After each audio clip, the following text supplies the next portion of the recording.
स्वागत है आप सभी का। आपके साथ मैं हूं स्वप्निल। डूंगरपुर से बड़ी खबर है। आरपीएससी पेपर लीक मामले से जुड़ी बड़ी खबर। एसओजी की टीम बीती रात डूंगरपुर में बड़ी कार्रवाई करते दिखी है। आरपीएससी सदस्य बाबूलाल कटारा के बेटे को डिटेन किया गया है। बाबूलाल के बेटे डॉक्टर दीपेश कटारा को डूंगरपुर से डिटेन किया गया। दीपेश के दोस्त गौतम को भी एसओजी अपने साथ ले गई है। पूछताछ के दौरान कई अहम खुलासे हो सकते हैं। तो देखिए, लगातार पूछताछ चल रही है। ताजा 3 जो गिरफ्तारियां हैं उन्हें कोर्ट ने रिमांड पर सौंपा है, उनसे पूछताछ की जा रही है और कड़ियां जोड़ी जा रही है। इन्हीं कड़ियों को जोड़ते हुए एसओजी की टीम डूंगरपुर पहुंची और बीती रात एक बड़ी कार्रवाई की। देखिए, आरपीएससी सदस्य बाबूलाल कटारा जो कि गिरफ्तार हुआ और फिलहाल रिमांड पर है, उसके बेटे को डिटेन किया गया है। ज्यादा जानकारी के लिए बात करेंगे सहयोगी जयेश पवार से। जयेश, क्या जानकारी है?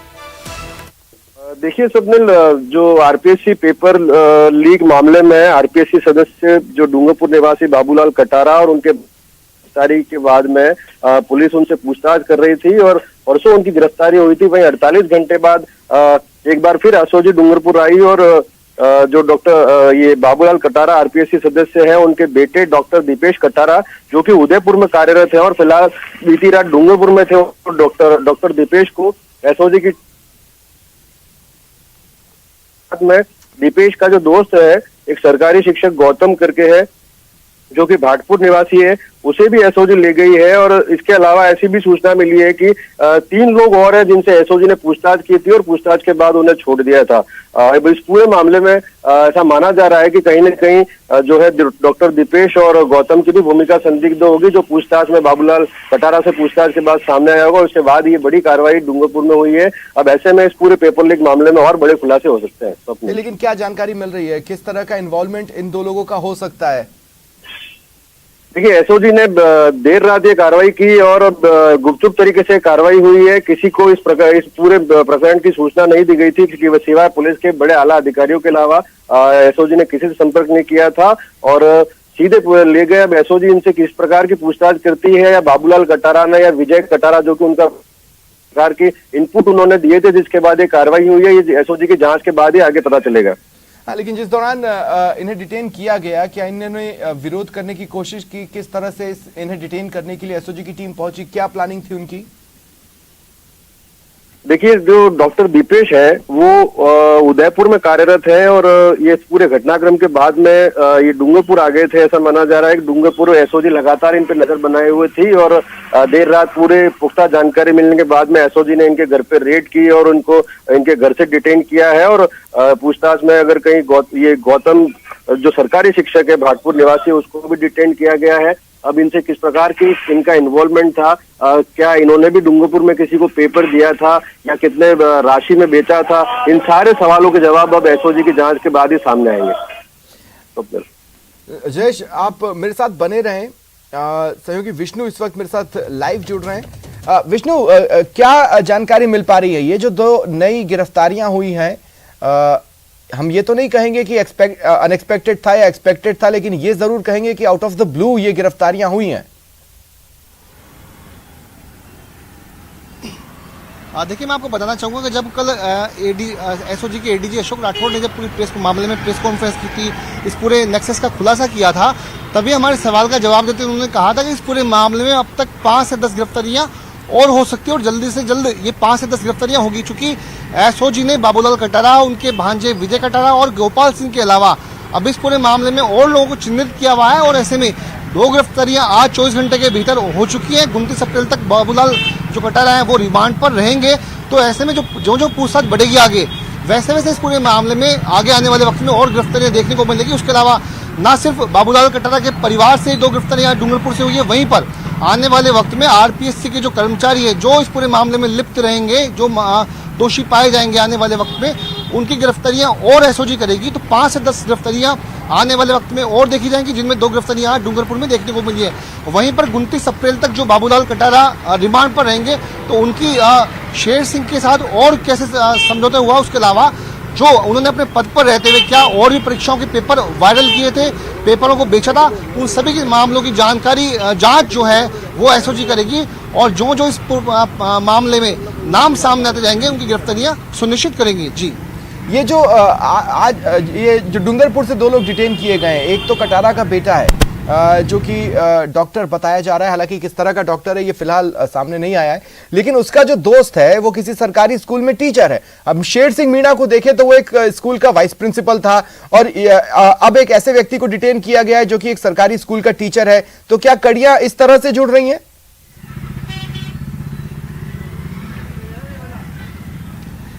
देखिए, बाबूलाल कटारा के जो बेटे को वहां से गिरफ्तार करने की जानकारी सामने आई, तो हो सकता है इस पूरे मामले में जो पैसा जो लिया गया था उसको ठिकाने लगाने की जो भूमिका हो सकती है कि उसके बेटे की हो। वहीं पर जो पेपर जो बनाया, जो लीक हुआ था, यानी पेपर प्रिंटिंग प्रेस से जाने से पहले जो उस पेपर को रिटर्न में कागजों पर लिखा गया था, तो उसमें जैसे विजय कटारा की भूमिका सामने आई थी, यानी कि जो बाबूलाल कटारा का भांजा है विजय कटारा, उसकी भूमिका थी कि उसने पेपर को अपने राइटिंग से लिख करके शेर सिंह को दिया था। तो हो सकता है इस पूरे मामले में बाबूलाल कटारा के बेटे का रोल भी लगभग ऐसा ही रहा हो, या फिर पैसों को लेने के बाद जो 2 किस्तों में 60 लाख रुपए लिया गया था उनको छिपाने में, उनको कहीं ना कहीं एडजस्ट करने में एक भूमिका उनकी रही होगी। वहीं पर जो सरकारी कर्मचारी सामने आए उनकी वजह यह हो सकती है कि शेर सिंह मीणा खुद सरकारी स्कूल में टीचर था, वाइस प्रिंसिपल था, उसने अपने स्तर पर भी बाबूलाल कटारा को पेपर बेचने के अलावा अपने स्तर पर भी पेपर बेचे। तो हो सकता है कि गोपाल सिंह ड्राइवर के मार्फत शेर सिंह मीणा ने डूंगरपुर में कई और लोगों को पेपर बेचा होगा। इसीलिए संभवतः सरकारी स्कूल का जो एक अध्यापक है वो गिरफ्त में आया है। जी विष्णु मेरे साथ बने रहे। जयेश, मैं आपके पास आ रहा हूं। जयेश, देखिए, उदयपुर में अगर कटारा का बेटा काम करता है तो फिर वो डूंगरपुर कब आया? गिरफ्तारी के बाद या उससे पहले ही आ गया था? इसे लेकर क्या जानकारी है? और रही बात उसके दोस्त की, वो किस इलाके में रहता है?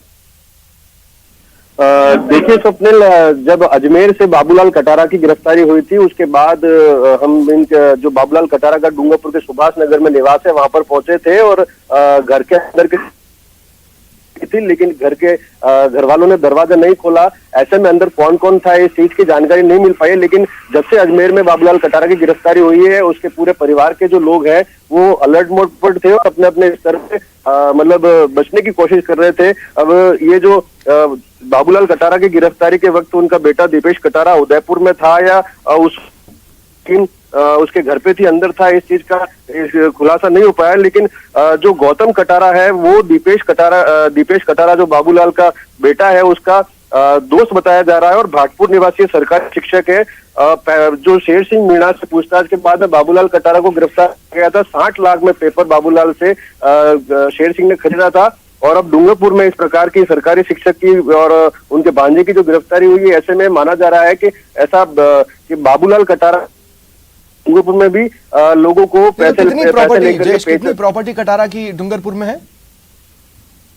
डूंगरपुर में इनका बाबूलाल कटारा की कुछ संपत्ति सामने आ रही है। जो जिला अस्पताल का मेडिकल कॉलेज है उसके बाहर एक 3 मंजिला बड़ा कॉम्प्लेक्स है और वहीं अस्पताल के पीछे एक 2 मंजिला इनका मकान है। इसके अलावा जो उनके पैतृक गांव है वहां पर बताए जा रहे हैं। इसके अलावा शहर में जो स्पोर्ट्स कॉम्प्लेक्स है वहां पर पिछले दिनों उन्होंने एक मतलब बेशकीमती जमीन का सौदा किया है, ऐसा भी इनपुट मिला है जिसको लेकर के इंक्वायरी की जा रही है। बिल्कुल। तो विष्णु मेरे साथ बने हुए हैं।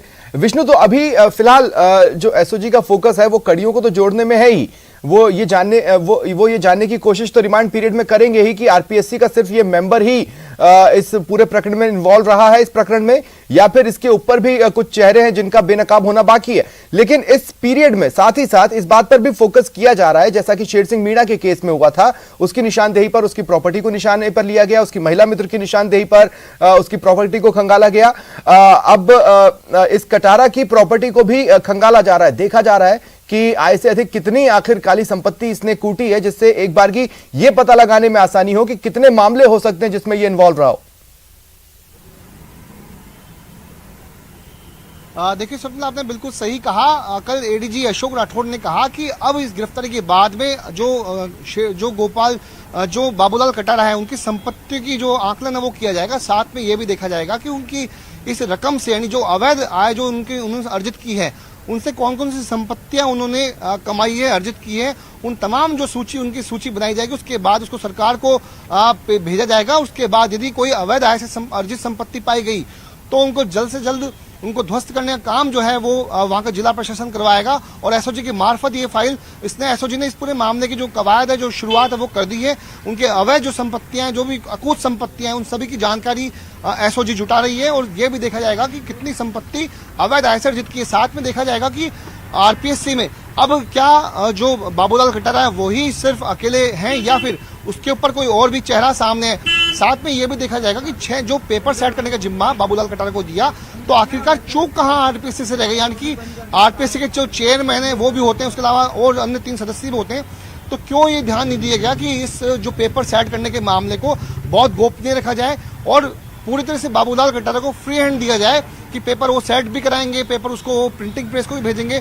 तो तमाम उन पहलुओं पर कुछ जो गोपनीय जो बिंदु हैं उसको एसओजी ने राज्य सरकार के साथ में शेयर किया है, ताकि आने वाले वक्त में आरपीएससी में इस तरह की लापरवाही, इस तरह की जो घोर जो कार्य है वो देखने को ना मिले। जी, लेकिन विष्णु, आपको याद होगा शुरुआती जो गिरफ्तारियां थी वहां से लेकर कटारा की गिरफ्तारी तक, शुरुआती गिरफ्तारियों ने जितनी तेजी से खुलासे किए अब उतनी तेजी से खुलासे हो नहीं रहे। जांच धीमी गति से आगे बढ़ रही है।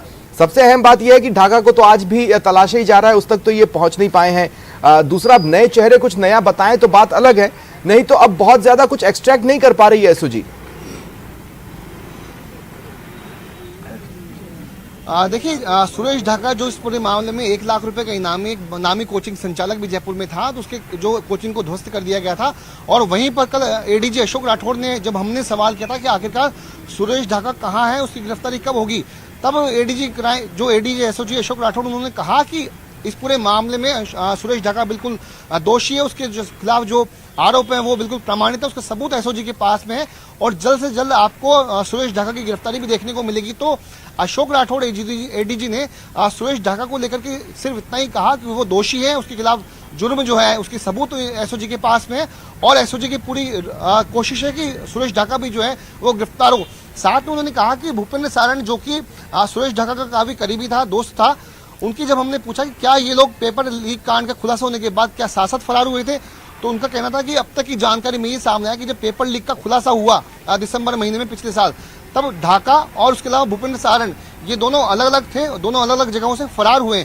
तो अभी तक माना जा सकता है कि या तो विदेश में वो भाग चुका है या फिर वो ही राजस्थान को छोड़ के देश के किसी अन्य राज्य में छुपा हुआ बैठा है, जिसकी पड़ताल जो है वो एसओजी कर रही है। और आने वाले वक्त में, चूंकि अब पूरे मामले को 14 मार्च को उदयपुर के बेकरिया से इस पूरे मामले की जो फाइल है, जो केस का अनुसंधान है, वो एसओजी को डीजीपी ने ट्रांसफर किया था, तो एसओजी आने वाले वक्त में सुरेश ढाका को भी गिरफ्तार करेगी, ऐसा एडीजी अशोक राठौड़ का कहना है। जी, ठीक है। जयेश, एक तो ये बताएं कि क्या डूंगरपुर से एसओजी की टीम जा चुकी है? अगर जा चुकी है तो इसका मतलब है कि अब उनके पास और ज्यादा कुछ फिलहाल तो नहीं है डूंगरपुर में करने के लिए। और इस डिटेन किए जाने की प्रोसेस के वक्त क्या स्थानीय पुलिस को भी इन्वॉल्व किया गया? जयेश, सुन पा रहे हैं? डूंगरपुर में हुई है जी, बिल्कुल। देखिए सबने, डूंगरपुर जिले में जब पिछले 2 दिनों में एसओजी की 2 कार्रवाई हुई है। पहली कार्रवाई जब विजय कटारा को गिरफ्तार किया गया था डूंगरपुर से, वो अलसुबह किया गया था और एसओजी उसके घर से उसको लेकर तुरंत रवाना हो गई थी। इसके अलावा जो दीपेश को और गौतम को जो बीती रात गिरफ्तार किया है, ये भी पूरी तरीके से गोपनीय था। इसकी जानकारी सिर्फ डूंगरपुर पुलिस के आला अधिकारियों को थी। जिस प्रकार की कार्रवाई एसओजी ने डूंगरपुर में की है, ऐसा माना जा रहा है कि पूरी तैयारी के साथ में एसओजी की टीम आई थी, पूरा उनकी रैकी थी और डूंगरपुर में जो टीम है वो कुछ घंटे या कुछ मतलब इससे ज्यादा यहाँ पर रुकी नहीं है और जो उनका मूल काम था वो करके यहाँ से निकल गई। डूंगरपुर में टीम ने स्टे बिल्कुल नहीं किया और दोनों कार्रवाइयां ऐसे समय पर ही हुई है जब रात के समय में, अल सुबह में की गई, ताकि ज्यादा इस चीज का आम लोगों को पता नहीं चले। अब इस पूरे मामले में देखना होगा कि जो जिस प्रकार से बाबूलाल कटारा के से पूछताछ के बाद में दीपेश और गौतम के नाम सामने आए हैं, अब दीपेश और गौतम से पूछताछ के बाद और कितने नाम इसमें सामने आते हैं, ये एसओजी की जांच में आगे और खुलासे होंगे। लेकिन ये माना जा रहा है कि डूंगरपुर जिले में भी कहीं न कहीं पेपर कहीं न कहीं लीक हुआ है या बेचा गया है, ऐसी एसओजी की जांच में ऐसा सामने आ सकता है। स्वप्निल, आप बता रहे थे कि कटारा की गिरफ्तारी के वक्त जो इनका परिवार है वो डूंगरपुर में अपने आवास में आकर भीतर चला गया और इसके बाद किसी भी तरह का कम्युनिकेशन उन्होंने खत्म कर लिया। हो सकता है कि वो मोबाइल पर किसी से कम्युनिकेट कर रहे हो, लेकिन आपने भी जब कोशिश की तो आपको पता नहीं चला अंदर कितने लोग हैं। अभी भी वही स्थिति बनी हुई है? आसपास के क्या रिएक्शंस मिल रहे हैं? जी बिल्कुल, जो बाबूलाल कटारा का डूंगरपुर शहर के सुभाष नगर में जो मकान है वहां पर बिल्कुल सन्नाटा छाया हुआ है। कोई घर का कोई सदस्य न बाहर आ रहा है न अंदर जा रहा है। देर रात में अगर कहीं इधर उधर निकल गए हो या ऐसी कुछ भी इनपुट नहीं है। हालांकि उन्होंने मीडिया से उनको पूरी तरीके से अंदाजा था इस बात का कि ऐसा हो सकता है। ऐसे में उन्होंने बिल्कुल अपने आप को सुरक्षित कर लिया और किसी के सामने नहीं आ रहे। स्वप्निल।